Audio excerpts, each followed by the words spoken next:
एक बार एक फ्लाइट पे एक आदमी बैठा था, उसके बगल में एक बच्ची बैठी थी और वो बच्ची हैरी पॉटर पढ़ रही थी किताब।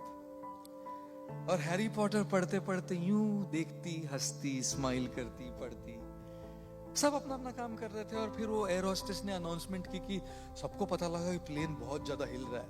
एयर होस्टेस ने कहा कि अभी हम कॉफी चाय नहीं सर्व कर सकते क्योंकि प्लेन बहुत ज्यादा हिल रहा है, थोड़ा टर्बुलेंस कम हो जाने पर हम आपको बेवरेजेस सर्व करेंगे। सबको पता लगा कि ये केवल टर्बुलेंस नहीं, कुछ तो गड़बड़ है हवाई जहाज में। इतनी जोर से हिल रहा है, नीचे गिर रहा है जोर जोर से आसमान में। डर गए सब, चीख रहे थे, चिल्ला रहे थे, रो रहे थे। और पायलट ने अनाउंस किया कि इमरजेंसी लैंडिंग होगी। जब पायलट ने अनाउंस किया कि इमरजेंसी लैंडिंग करनी हो, सब बिल्कुल घबरा गए, चिल्ला रहे थे, रो रहे थे, पैनिक की स्टेट। और ये बच्ची हैरी पॉटर पढ़ रही है, अभी भी मुस्कुराते हुए हैरी पॉटर पढ़ रही थी।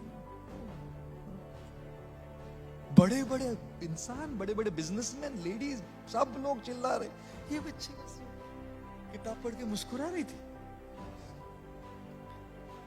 फाइनली लैंडिंग हो गई, इमरजेंसी लैंडिंग। किसी को कुछ नहीं हुआ, छोटी छोटी खरोंचे थोड़ी, कुछ नहीं हुआ घर में। सब लोग सेलिब्रेट कर रहे, चिल्ला रहे, हिप हिप, पूरा बच गए हम, सेलिब्रेशन। तब वो जो आदमी बैठा था उस लड़के के बगल में, उसने पूछा, बेटा इतनी सारी प्रॉब्लम चल रही थी, प्लेन हवाई जहाज पूरा ऊपर नीचे हो रहा, सब घबरा रहे थे, सब चीख रहे थे, सब डरे हुए थे, तुमको डर नहीं लगा बेटा? तुम तो मुस्कुरा रही थी, हैरी पॉटर पढ़ रही थी तुम। लड़की ने कहा, नहीं नहीं अंकल, मुझे बिल्कुल डर नहीं लगा, बिल्कुल घबराहट नहीं हुई। बोले कैसे? तो बच्चे ने कहा, क्योंकि इस हवाई जहाज, इस फ्लाइट के पायलट मेरे पापा है।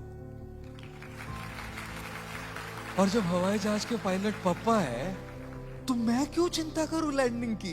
बाकी सबकी बात तो दूर, मेरे पापा को सबसे इंपॉर्टेंट चीज ये लगे किसी भी हालत में मेरी बेटी को सही तरीके से लैंडिंग कर। जब पापा उधर है तो मैं क्यों चिंता करूं? चिंतन क्या है कि पापा प्लेन चला रहे ना, जब पापा प्लेन चला रहे ये चिंतन है, तब फिर बच्चे को चिंता करने की क्या जरूरत है ना? और इसीलिए जीवन में चाहे कितनी मुसीबतें, कितनी कठिनाइयां, कितनी ही प्रॉब्लम्स, कितनी दुविधाएं आती रहे, जब आपको ये पता लगे कि ईश्वर आपके साथ है हमेशा, इस चिंतन से चिंता धीरे धीरे घटती है।